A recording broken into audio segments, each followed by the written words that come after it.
jaamac Sidiiq Cali oo ka mid ah siyaasiyiinta Soomaaliland oo hotel Baaburayaan ee magaalada Burco warfidiyeenka kula hadlayay ayaa sheegay in aan shirkii golaha dhexe xisbiga mucaaradka ah ee UCID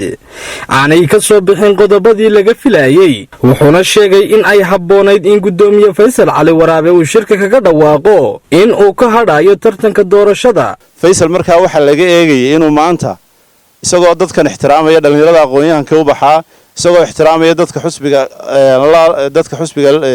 kula tabcay la joogay ee la dhisay isagoo ixtiraamaya siyaasadda iyo habdhaqanka reer Soomaaliland inuu xusbiga runtii uu ballanqaad sameeyo inuu shirweynaha lala tartami doono amba uu tartankaba ka fadhiisan doono kulmiyo kale oo ay isku daayeen UCID amba isku waqti bilaabmeen amba wax yarba UCID ka horeeyay runtii gudoomiyayaal badan ba iska bedelay xusbiyada qaranku saasay isu bedbedelaan oo udub bay noogeen dhowr madaxweyne iyo dhowr gudoomiye iyo dhowr isbedel bay soo martay Faysal intaaba isagu baa gudoomiye ahaa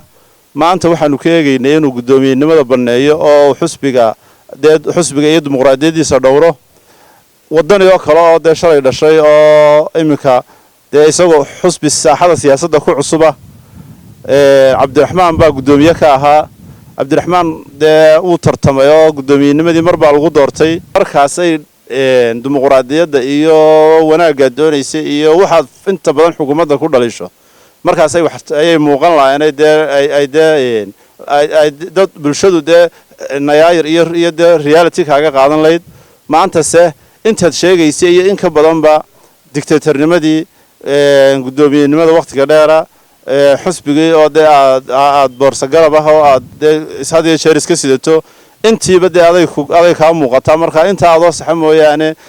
dhaliil kale say u suurtoobaysaa uu garanba maayo marka runtii bulshada reer Burco iyo annagaba waxaan reaction-kaano shirkii xusbiga ka soo celinay waxa weeye in aan wixii aanu ka filaynay aan ka soo bixin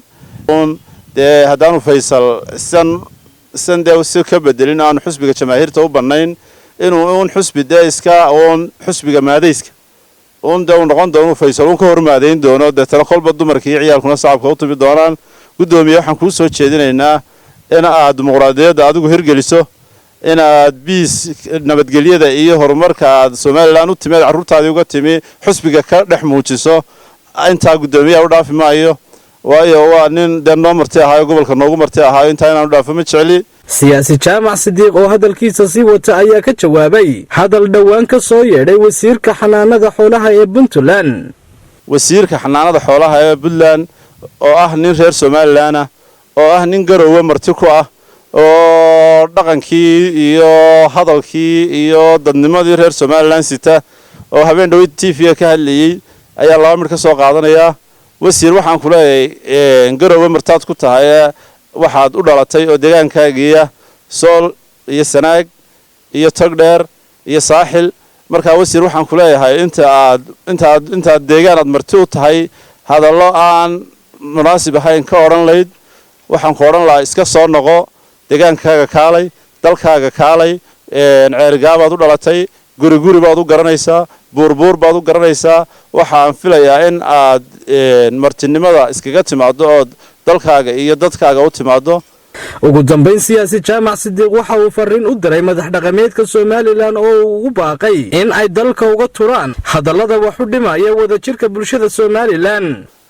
odayaashuna ha u arkaan madaxweynuhu inuu madaxweynihii qaranka yahay oo ay turaale madaxweynaha muujiyaan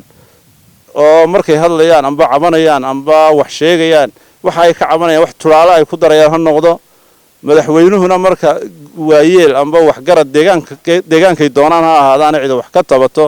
isna waxaan jecelahay inuu si fiican oo tanaasul badani ku jiro oo galgacayl badani ka muuqdo oo wanaag badani ka muuqdo oo la jecel badani ku jirto inuu isna odayaasha u dhageysto. waa Fahmi Kaysa Xirsi Bulsha TV Burco.